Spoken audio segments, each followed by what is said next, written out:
곧 그때에 어떤 바리새인들이 나와서 이르되 나가서 여기를 떠나소서 헤롯이 당신을 죽이고자 하나이다.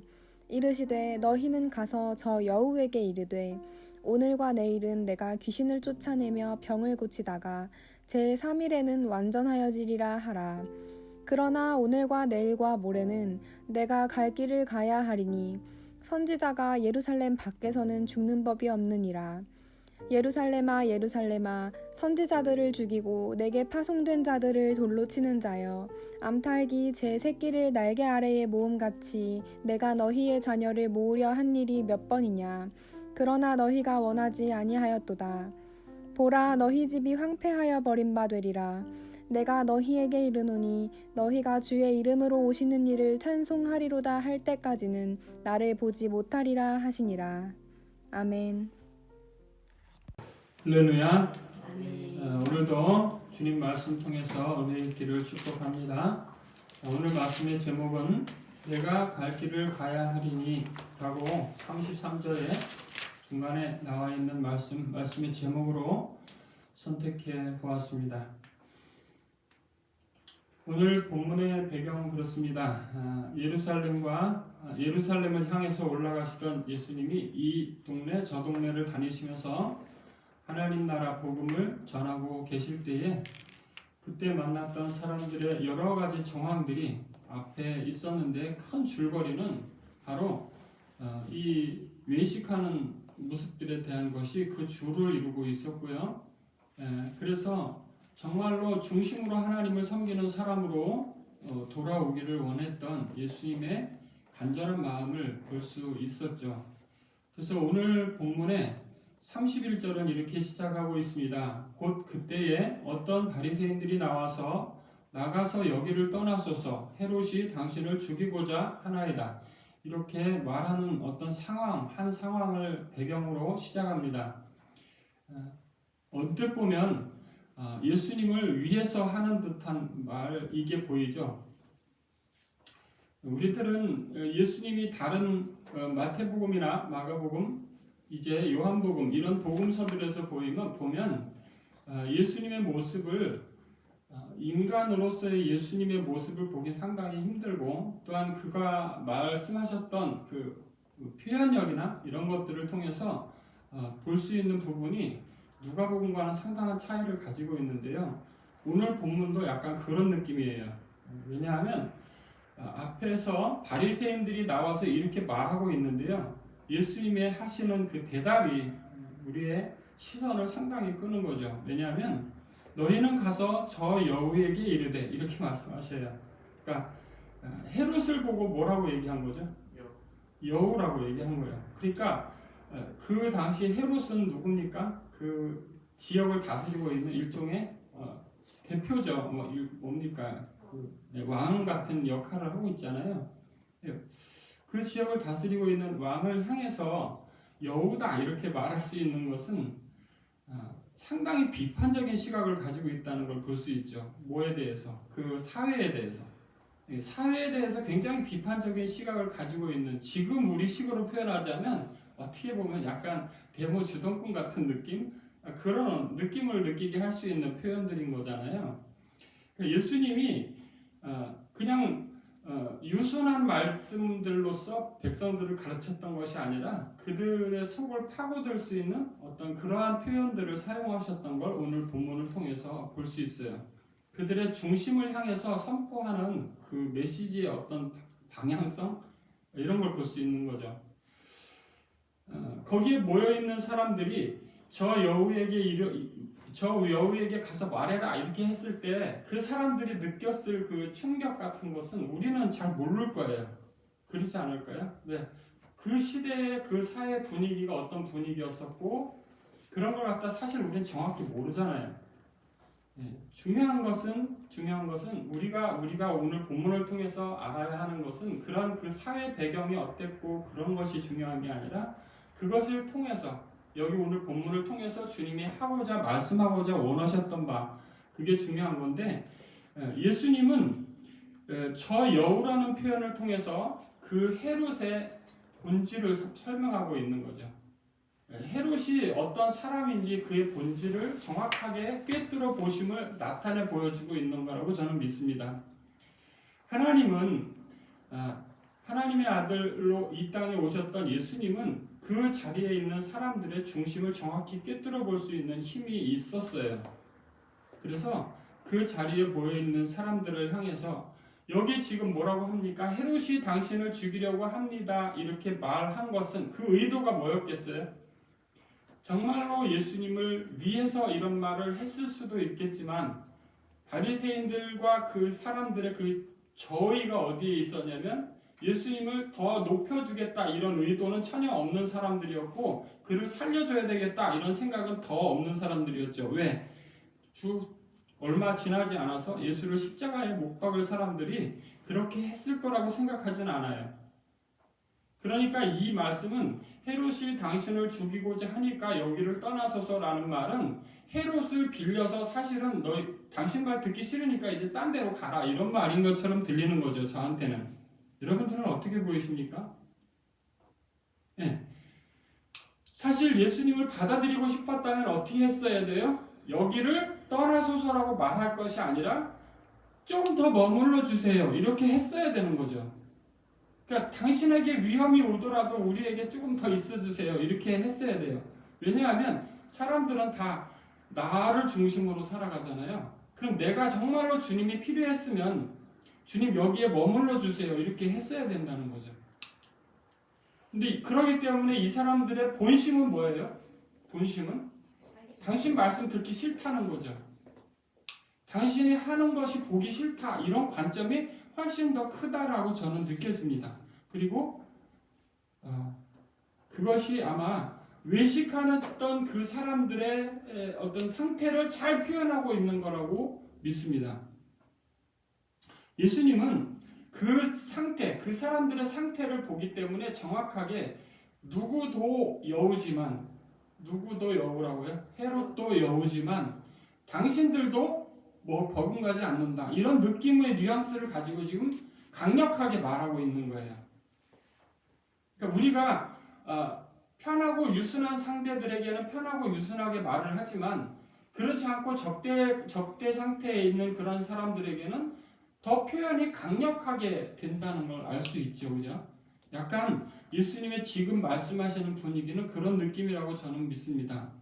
그리고 오늘과 내일은 내가 귀신을 쫓아내며 병을 고치다가 제3일에는 완전하여지리라. 이건 무슨 말씀입니까? 그 자리에 있는 사람들이 야 너희가 내가 떠나기를 바라지 않아도 나 금방 떠날 수밖에 없어. 이런 말을 하는 거예요. 그렇지 않습니까? 오늘과 내일은 내가 귀신을 쫓아내며 병을 고치다가 제3일에는 완전해질 거야. 이렇게 설명하심으로써 완전해지기 위해서는 어떻게 되어야 됩니까? 이 땅에서는 완전하게 될 수 있는 사람이 없죠. 완전하게 되는 것은 하나님 나라에 가는 그 상태, 그것이 뭡니까? 우리의 모든 완성의 상태가 되잖아요. 그러니까 그렇게 될 수 있는 그것은 반드시 될 것이야. 이렇게 설명하고 있는 것으로서 여기를 너희가 떠나기를 내가 바라지 않아도 나는 떠날 수밖에 없어라고 강력하게 설명을 하고 있는 거죠. 너희가 헤롯을 그렇게 핑계로 대서 나를 떠나기를 바라지만 너희도 내가 떠나기를 그렇게 바라지만 나는 너희가 그렇게 바라지 않아도 갈 수밖에 없어. 사실 너희는 지금 내가 여기 있기를 간절히 바라줘야 돼. 뭐 이런 말씀인 거죠. 왜? 그 자리에 있는 사람들이 머지않아서 예수님을 십자가에 팔 사람들일 것을 아셨기 때문인 거예요. 예수님은 그들의 내부를 자세히 아시는 하나님이시고 지금도 하나님은 우리들의 내부를 자세히 아셔요. 우리 자신보다 너희 자신보다 내가 너 더 잘 알아 이렇게 하시는 거죠. 근데 우리들은 생각이 하나님 내 생각이 맞아요 이렇게 할 때가 훨씬 많다는 거죠. 우리는 주님 앞에 겸손하게 무릎 꿇을 수 있기를 진심으로 축복합니다.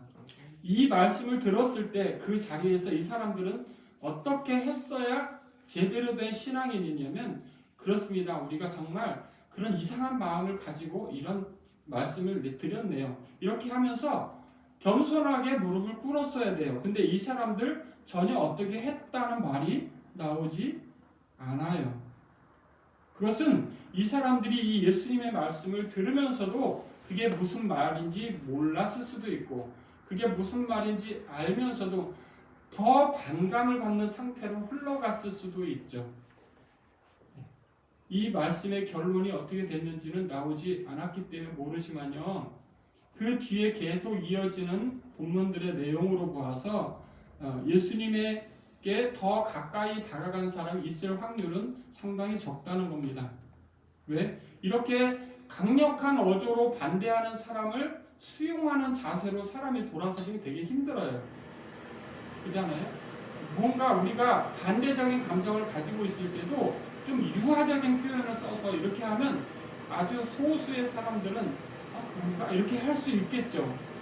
그러나 이렇게 강력한 반감을 나타내는 표현을 사용하게 되면 그 사람들의 마음에 반감이 생길 가능성이 더 많지 않나요?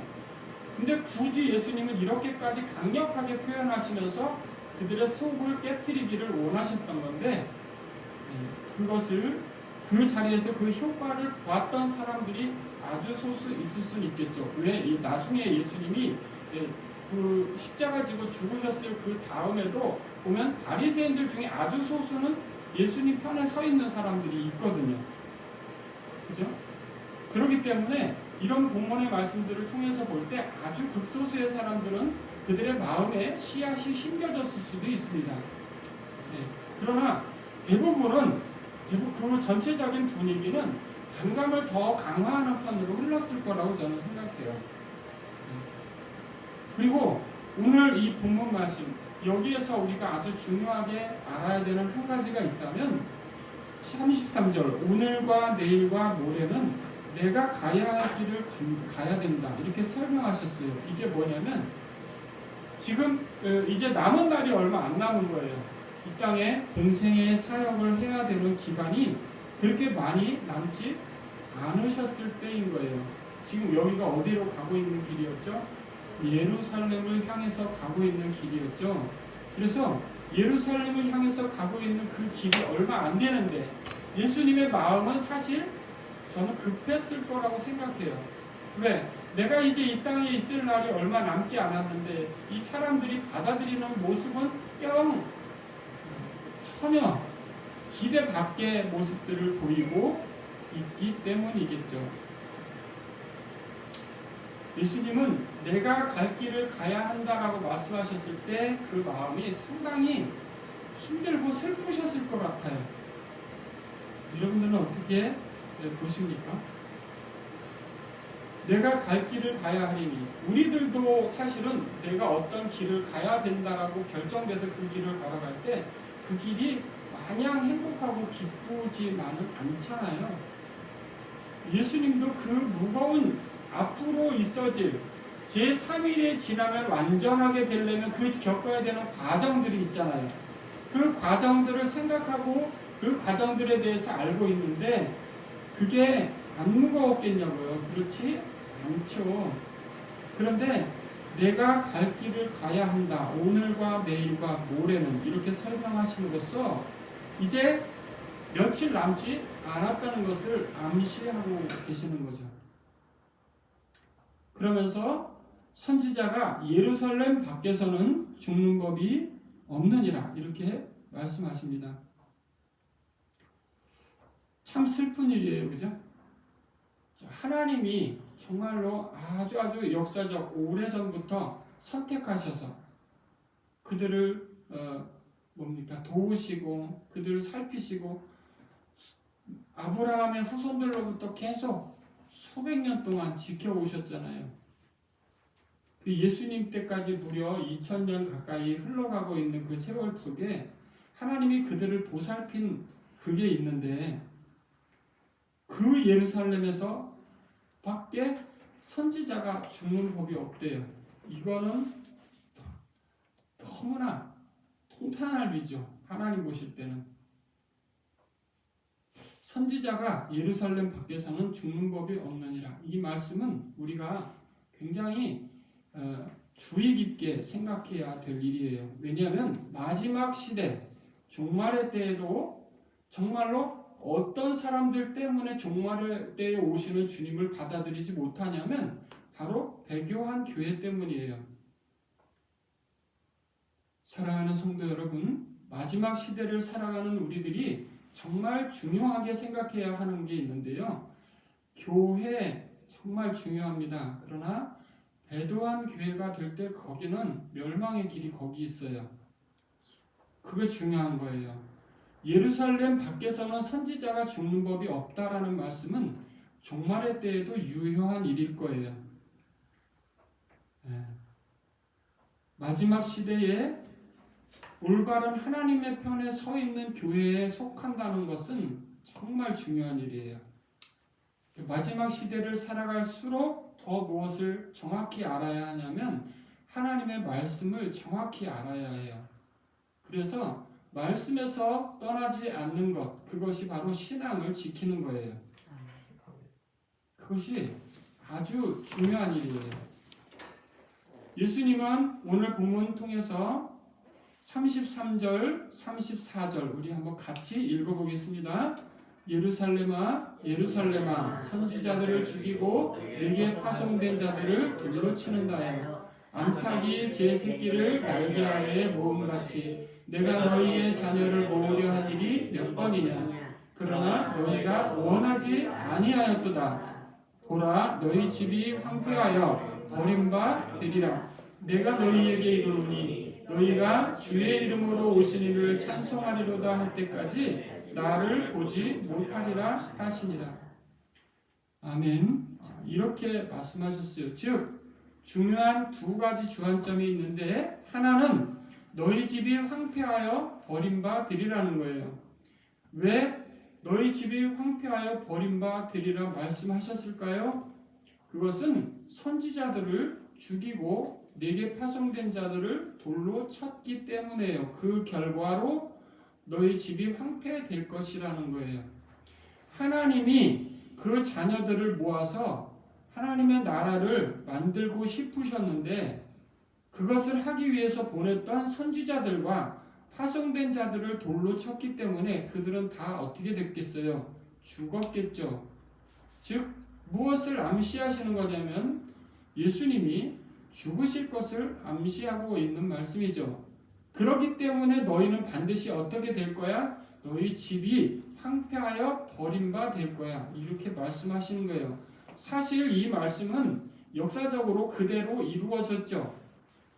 로마에 의해서 예루살렘 성이 함락되고 이스라엘이 멸망함으로써 이 말씀은 그대로 성취되었어요. 그들이 우리는 이렇게 그냥 이야기하고 넘어가지만 그 당시의 잔혹상이라는 것은 말할 수도 없어요. 지금 우크라이나 전쟁 그건 아무것도 아닐 수도 있어요. 왜냐하면 역사의 기록에 의하면 그 당시 사람들이 자기의 생존을 위해서 자기의 자녀를 삶아서 먹었대요. 그 정도로 끔찍했답니다. 그러니까 사람이 어느 정도로 악해질 수 있는지를 보여주는 것이기도 한데요. 어떤 사람들은 선지자들을 죽이고 내게 파송된 자들을 돌로 치는 사람들의 어느 정도로 잔혹해질 수 있는지를 역사적으로 보여주고 있는 것이기도 해요. 그런 사람들이기 때문에 어쩔 수밖에 없어요. 하나님도 그들이 황폐하게 되는 것을 두고 보실 수밖에 없는 거예요. 죄악의 결과는 죄 지은 사람들에 의해서 만들어진 그 죄악의 결과는 그들의 죄 때문에 생기는 거지 하나님이 사랑이 없어서 생기는 게 절대 아니에요. 사랑하는 성도 여러분들, 선지자들을 죽이고 그들에게 파송된 자들을 돌로 치는 자들, 즉 이거 돌로 친다 하면 저는 바울이 제일 먼저 생각나요. 돌로 그가 몇 번을 맞았다 했죠, 그죠? 그게 죽었는지 알고 갖다 버리면 또 살아서 돌아다니고 막 그랬잖아요. 여러분, 하나님은 그 순한 고난당하는 자들을 돌보시는 걸 볼 수 있어요. 그리고 그들의 고난당하는 것을 절대 하나도 잊어버리지 않으신다는 거죠. 여러분, 우리가 신앙생활하면서 때로 신앙생활을 하기 때문에 당하는 고난들이 굉장히 많이 있어요. 근데 그것이 바로 하나님께 쌓는 귀중한 열매들인 거예요. 하나님은 그러한 고난을 귀중하게 보신다는 거죠. 우리가 이 땅을 살아가는 동안에 하나님이 귀중하게 여기실 수 있는 그 무엇을 가지고 있고 무엇을 우리가 살아가고 있고 무엇을 해놓은 것이 있다면 그것이 우리 인생의 가치인 거예요. 그것이 이 땅에 살아가는 동안 부유하게 살았던 사람이든 가난하게 살았던 사람이건 하나님이 그에게 맡기신 분량이 있고 그 분량에 대해서 적절하게 남겼다면 그것으로서 충분한 거예요. 근데 우리에게 주어진 분량에 대해서 날마다 이건 뭐지? 이런 마음과 그런 자세로 살아간다면 하나님은 거기에서 늘 불안하다 이런 느낌을 느끼실 것 같습니다. 우리가 하나님을 이왕 믿고 나아가는 것보다 더 온전한 마음으로 하나님을 기대고 살아가는 저와 여러분 되기를 축복합니다. 우리의 결국이 황폐하여 버림받는 그런 자리에 이르러서는 되지 않잖아요. 그죠? 선지자들을 죽이고 내게 파송된 자들을 돌로 치던 그 사람들의 모습과 같아서는 안 되지 않겠습니까? 적어도 우리에게 주어진 삶을 최선을 다해서 견디다 보면 그 견디는 것이 무엇 때문에 견딜 수 있어요? 믿음 때문에 견딜 수 있는 거예요. 하나님이 우리에게 부여하신 믿음이 그 모든 상황을 견디게 하시는 거예요. 그 사람이 바로 믿음이 있는 사람이에요. 할렐루야. 그 믿음이 있는 사람의 그 끝에는 하나님의 나라가 반드시 저는 있을 것이라고 믿습니다. 여러분들은 어떻습니까? 여러분들도 그렇게 믿으십니까? 네. 반드시 그렇게 그곳에 도달하셔야만 하는 거예요. 우리가 아무런 노력도 하지 않는데 그곳에 도달한다? 그건 어불성설이에요. 왜냐하면 하나님이 우리의 마음에 그것을 주셨고 그것을 견딜 수 있는 힘을 또한 주실 것이기 때문이에요. 아멘. 사랑하는 성도 여러분, 여러분이 살아가는 모든 시간이 풍성할 때도 있지만 그렇지 않을 때도 있어요. 왜? 우리가 성경책에 보면 수많은 사람들이 나와서 다 잘 사는 것 같습니까, 여러분? 한 가지만 예를 들어볼게요. 뭡니까? 이집트에서 출발해서 나온 사람들이 다 그들의 40년 동안 어떻게 살았습니까? 광야에서 다 죽어갔는데 그들은 정말 하나님 나라에 갔을까요? 아니면 못 갔을까요? 여러분 어떠세요? 성경은 말씀하시기를 그렇게 말씀하셔요. 이집트에서 나와서 홍해를 건넌 것을 세례받은 것이다 이렇게 설명해요. 그죠? 그럼 광야 생활하는 사람들은 사실은 신앙인들이라고 봐야 되고 신앙인들이지만 그 중에서 죽어갔던 수많은 사람들 모든 사람들 다 죽고 딱 2명만 가나안 땅에 들어갔으면 딱 2명만 천국 갔나요? 그거 아니죠. 어느 시대든지 보면 아주 뛰어나서 우수하게 백성들이 이끌었던 아주 소수를 빼놓고는 대부분은 다 어떻게 살았어요? 그냥 평범하게 살았어요. 그럼 그 평범하게 사는 사람들은 천국에 가지 못합니까? 그렇지 않아요. 어떤 사람들이 천국에 갑니까? 오직 주님과 함께 살았던 사람들만 천국에 가요. 이 땅에서 살면서 선지자들을 죽이고 파송되는 자들을 돌로 치는 그런 자리에 서지 않은 사람들만 하나님 나라에 가는 거예요. 사랑하는 성도 여러분, 여러분들의 그 삶의 순간에 우리가 너무 세세한 거에 상처받지 않으셨으면 좋겠어요. 아멘. 네, 여러분들이 가지고 있는 하나님이 인도하시는 그 상황들을 즐기실 수 있길 바랍니다. 정말로 여유가 있을 때 여유를 마음껏 누리시고 그렇게 살을 쉬어도 되는 거예요. 그게 뭐냐면 자유예요. 자유. 믿음 안에서 우리가 지킬 수 있는 자유. 마음껏 누리셔도 돼요. 그리고 만약에 하나님이 누리시는 것을 허락하지 않는 시간대가 오면 어때요? 견디면 돼요. 여러분 말처럼 쉬운 일은 아니지만 하실 수는 있어요. 어떻게 하실 수 있냐면 하나님이 늘 새 힘을 공급해 주셔요. 아멘. 그리고 두 번째 사랑은 어떤 거냐면 주의 이름으로 오시는 이를 찬송하리로다 할 때까지 나를 보지 못하리라 이렇게 말씀하셨어요. 자, 결국은 이 말을 우리가 재해석하면 어떻게 되냐면 우리가 주의 이름으로 오시는 이를 찬송하겠습니다 라고 한다면 주님이 보인다는 뜻이기도 하죠. 그렇지 않습니까? 지금 어떤 사람들조차도 선지자들을 죽이고 파송된 자들을 돌로 치는 자들도 어떻게 하면 주의 이름으로 오신 이를 찬송하겠습니다 라고 그 마음이 바뀌면 그러면 주님이 그들과 함께 하시겠다는 거죠. 예수님의 선포는 너무나 엄청난 거예요.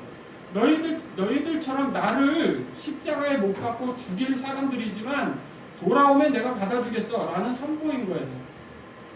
여러분 그럴 수 있겠어요? 예수님은 하나님이셨으니까 충분히 그럴 수 있지 뭐 넉넉하시니까 뭐 이겁니까? 네. 하나님이 예수님의 마음을 너무나 잘 읽을 수 있는 본문이기도 해요. 제발 이라는 표현이 훨씬 더 강력한 표현이겠죠.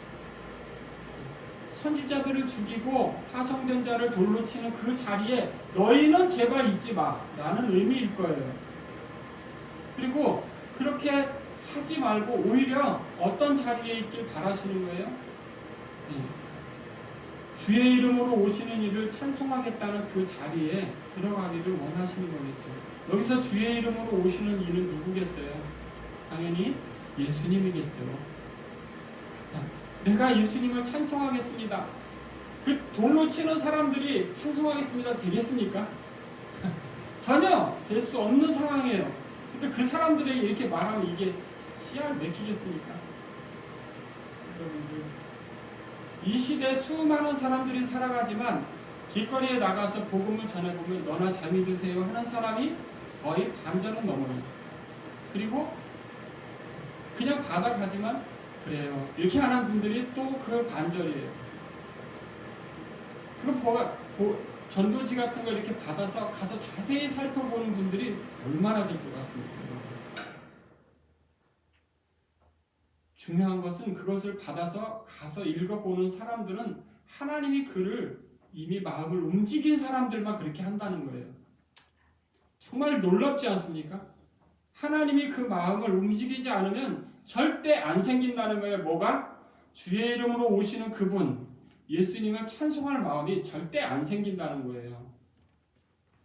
이거를 찬송할 마음을 주신 그 하나님을 오늘도 우리는 높여드릴 수밖에 없어요. 그분을 향해서 예배를 드리는 이 시간이 짧은 한 시간이지만 정말로 복된 시간인 것을 우리는 알아야 하는 거예요. 우리 주 예수님께서 걸어야 하시는 그 길에 무게가 있어요. 그죠? 그 걸어야 하시는 그 길의 무게를 모르셔서 말씀하신 게 아니라 나는 이제 나 이 길을 꼭 가야 해 라는 거예요. 내가 이 길을 갈 수밖에 없어. 내가 이 길을 안 가면 너희들 다 끝이야. 뭐 이런 느낌인 거죠. 그러니까 예수님이 내가 갈 길을 가야 해 라고 말씀하셨던 이것은 우리가 내가 걷는 길은 왜 이렇게 힘들어요 하는 그 정도의 아픔이 아닌 거예요. 내가 걷는 길은 왜 다른 사람들은 저렇게 평안하고 안전해 보이는데 내가 걷는 길은 왜 이렇게 가시밭길이야? 그 정도의 길이 아니라는 거예요. 예수님이 걸으셨던 그 길은 내가 가야 할 그 길은 정말 우리가 이제 다 공개되어서 누구나 다 알아요. 예수님이 그 십자가에 죽으셨던 그 길을 다 안다는 말이죠. 예수님이 걸으셨던 그 길에 대해서 우리가 조금이라도 내 인생이 그런 길을 걷는다 할지라도 그 끝에 하나님 나라가 있음을 믿고 우리가 넉넉한 마음으로 하나님을 찬송하며 걸어야 될 줄로 믿습니다. 오늘 말씀이 우리에게 결코 평안하고 정말 안락한 삶을 누릴 수 있도록 그렇게 인도하는 그런 말씀은 아닐지 모르지만 참 복음인 줄은 믿습니다. 우리에게 주어지는 삶이 고단한 삶이 될 수도 있고 평안하고 안전한 삶이 될 수도 있어요.